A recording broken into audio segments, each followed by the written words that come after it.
Your startup runway is however long your current expenses can sustain you on your retirement package. Also if you're retiring to start a business, yes, your retirement package, but your retrenchment package, as well as maybe like any savings that you might have, right?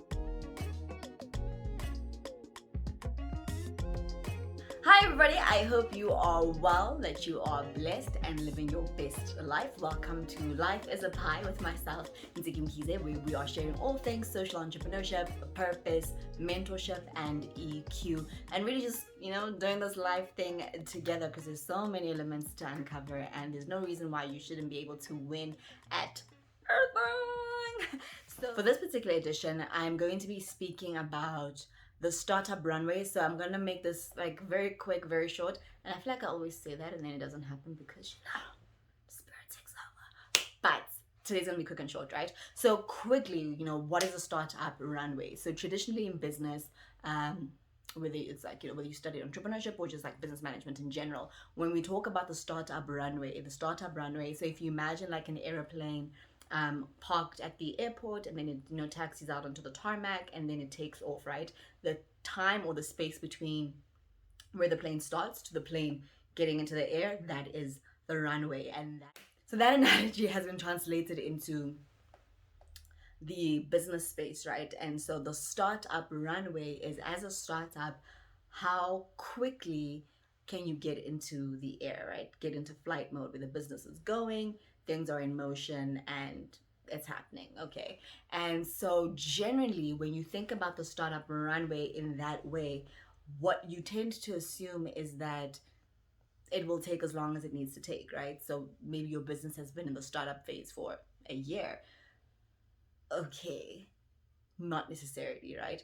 I think what is important about the startup runway and what you need to understand about the startup runway, especially in the season that we're in right now, post-COVID, well, I mean, it's still happening, but so during the global pandemic, but also in a post-COVID era, in a space where different economies would respond however they're going to respond to this, where people have been retrenched, people are losing jobs, people have been taking pay cuts and so forth. There's a lot of elements that are moving, right? And so, and so, for example, if you have been retrenched, right, you probably had like a retrenchment package or like a settlement package or whatever it is. So this idea of the startup runway being infinite is not true, right? So you can't say the startup runway is going to be a year if you don't have enough money to last you for the year. You can't say the startup runway is going to be 6 months if you don't have the resources to support you in that particular process. So instead of this idea of the startup runway being something that you go to and it's like, oh, look at the runway, let's see how long it takes us to start. I want to encourage you to think differently about it and to customize your startup runway for yourself and look at where you are, where it is that you want to go, and what you have available to you, and say, okay, practically speaking, what does my startup runway require? What does it look like?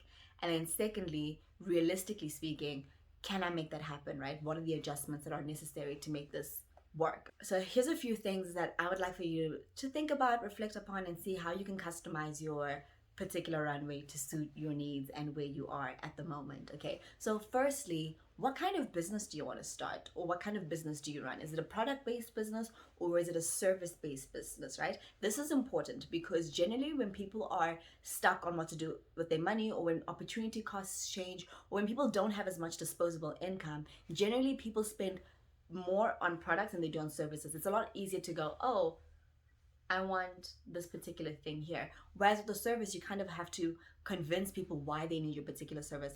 And sometimes your services are competing with some things that people know how to do. So for example, a person might in a thriving economy take their clothes to the laundromat, right? Because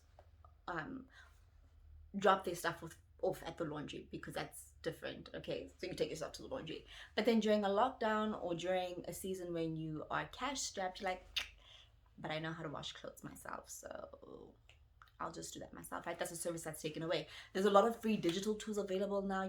People are designing whatever it is they want for their social media, for their marketing, for their branding maybe, right? And so if you're a business that provides marketing and branding services, all of a sudden people are like, okay, yes, I need that service, but maybe I could figure out how to do this myself. So in my experience, so even in my experience as a professional speaker and a coach, I found that like those are the first things to go when people can't really figure out why they should be spending money on it, right? And with products, yes, certain products will take a dip, but generally, if you physically go to a person and you're like, oh, here's the book, you're gonna enjoy it, buy it. People are like, I actually don't have $100 for a book, but this looks like a good book. I'll buy it, right? And I think it's a lot easier for people to exchange cash for something they can physically touch and experience, right? So, what kind of business are you? Is product based or service based? Okay. And then, secondly, where are you with your business? Are you in ideation stage? So it's just an idea. You don't know how it's gonna go. Are you in early seed stage? So you've started, you've put feelers out there, you're in those early stages of co-creating, building your minimum viable product, and you have something out in the market. Are you at a stage where your business is getting feedback, or have you been in the market for some time, right? And the business is going, and you're just thinking about how to reposition yourself or how to do things more efficiently or more effectively, right? And with where your business is at, you want to be clear about how quickly you can get feedback, who you're getting feedback from, right? So yes, family and friends are great, and they're the first people to speak to. Just be like, hey guys, I've got this idea, what do you think? But you actually want to try to get feedback from people who are your ultimate customers. So try to get a hold of people who are your potential buyers, and really flesh out who your buyer is and be like, okay, who do I know that's this person? How do I reach these people? And how do I get them to give me feedback on the product or the service and what they like about it, what they don't like about it, what they're willing to pay for it, and all of those things, right? So figuring out where you're at and the amount of work that's then going to be required. So once you've gone through your feedback loop, and let's say you've tested your idea and people are like, yes, go, let's put this out into the market, figuring out the different channels of getting that to market. So are you selling from home? Are you going to partner with certain people? Like, how exactly are you going to get out into the market? Okay. And then the third thing that's very important. So, I mean, I'd make the third thing, how are you going to get out into the market? So then I'll say the fourth thing is, with all of that happening, so you know what the industry you're in, so product or service, you know the stage of business that you're at, and you figured out how you're going to get into the market. You then need to ask yourself, what is your budget? Okay. And this is, for me, one of the biggest constraints when it comes to the startup runway. If you've just been retrenched, your startup runway is however long your current expenses can sustain you on your retirement package, your well, I mean, also if you're retiring to start a business, yes, your retirement package, but your retrenchment package, as well as maybe like any savings that you might have, right? So for example, if you are currently working in corporate and you're thinking about transitioning and starting your own business, fine. What you need to do is calculate what are your expenses for the year and figure out how much money do you need to save in order to cover yourself for that year. That's kind of my model, right? So as an entrepreneur, yes, I have money that I use for my business and everything else, but I always make sure that I have at least 3 months, if gooby, like if he's lead, it's just 3 months, but 6 months to a year saved up of my basic expenses, that if I do not work at all or no money comes in, I know I'll be okay. And at least for 3 months ahead, I've got enough money in savings to cover me for just existing. And that money doesn't get touched. Okay. I don't touch that money for nothing. Okay. The money that I then do stuff with is other money. So you want to think about, okay, if I'm transitioning, can I save up enough to sustain me so that I can do this thing? But if you've been forced into a transition, so if you were retrenched or you did lose your job, or you maybe are a student and you haven't found a job yet since you've graduated, right? It's going, okay, from your current expenses, how much money do you have to put into a business? And it doesn't have to be a lot, right? If you are starting a business where you are sewing something, you need your material and your sewing machine, right? And that could be a lot depending on if you're buying a sewing machine or if you're going to borrow one from your grandmother, right? You could be just reselling merchandise, right? So you could buy something, package it cute, and resell it. So it could be literally anything as little. You could be baking cookies, right? And your input costs are the packaging for your cookies and the ingredients for your cookies. And like for 500 Rand, you could be selling your cookies tomorrow, and that goes into the business. But depending on what you're doing, you might need more money, right? So do you have the money to put into your business right now? And don't think about the full business and hiring people, and just the very first step that needs to happen to get a product or a service out there, do I have the resources for it? And here is where things switch, because it's a lot easier to get a service going. So for example, as a coach, the only thing I need is a phone, right? I need phone, I need airtime, I need data, so that if somebody books a coaching session with me, we can facilitate that, okay? Those are really my startup costs. And what, like 100 grand on data? Done, the client pays, we're already in motion. So services tend to be quite an easy thing to do, from a instantly getting out their perspective without requiring a lot of budget, especially if you are the person providing the service, right? But if you're doing product, then that gets a little bit tricky. So don't go like, oh, to create the most perfect product, I'm gonna need thousands and thousands. Just what's the cheapest, simplest version of your product that you can create today with the money that you have, right? So think about that, because your constraints are based on how much money or how many resources are available to you at the moment. And then coupled with that is also your time constraint, right? So how much time do you actually have available to start this business? So for example, if you're a student and you're deciding to start a business over the summer, then all you have is the summer, right? And I think that's like, what, 3 months? That's all you have. Figure it out over the summer. If you are expecting a baby and you've always said to yourself, I want to be mompreneur and I want to be able to earn my income and stay home with my baby, and perhaps you realize that the corporate space that you're in just isn't convenient for the kind of mothering relationship or the kind of parenthood plan that you have, and you're like, okay, I'm going to start my business, right? Okay, great. When's your baby due? That's a time constraint, right? So if your baby is here in the next 9 months, girl, you only got 8 to get it together, right?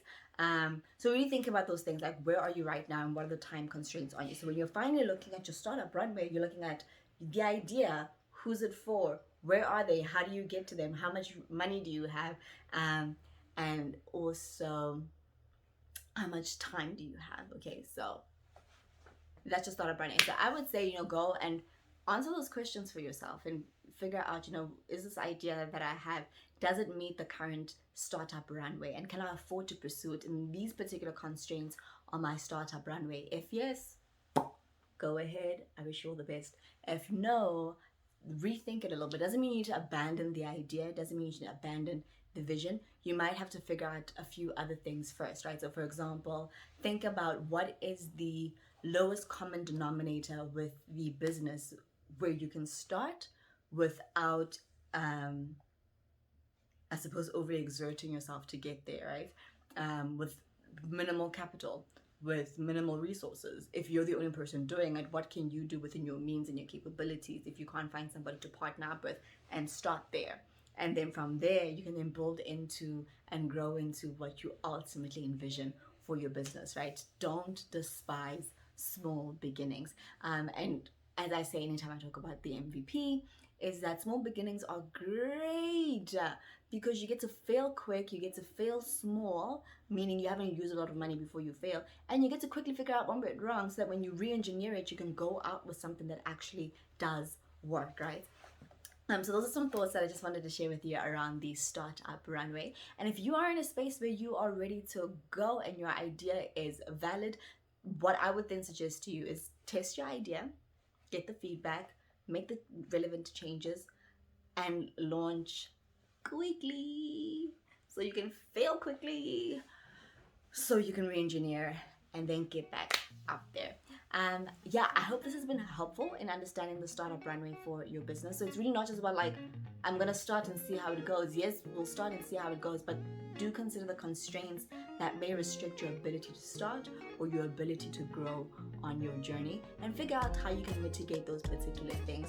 If you do feel like, yes, you're doing well and you're a bit stuck, you can Google things around a SWOT analysis, so looking at your strengths, weaknesses, opportunities, and threats. You could also look at things, you could also Google a flow canvas or a business canvas that helps you to figure out the different players within your business that you need to be thinking about. So your key partners, key customers, revenue, costs, I said customers. You'll find it on the Google, okay? But there's about 9 elements within that thing that I can't think of all of them now. I can see it, but I can't think of them all now. So doing something like that, canvas can really help you. So before you even launch into like a full depth business plan, just do the canvas, do like a 6-page pitching deck of your business and see if that makes sense to people, and then go out and, you know, do the full thing if you're finding that there's something here and this thing can have legs. All right, I hope that was short. Okay, I wish you all the best in your journey of pursuing your dreams and living a life of purpose, on purpose. Comment below and let me know how your journey is going. If you're stuck, if you have any questions around the startup runway or any other elements on starting a business, I'm happy to share and engage with you, and also create more videos of content that you are wanting to hear and engage on. Please do find me across all social media at Nziki_Mkhize. I'd love to connect with you and walk this journey of purpose together. Until next time, all the best in starting that business that reflects your life of purpose and passion.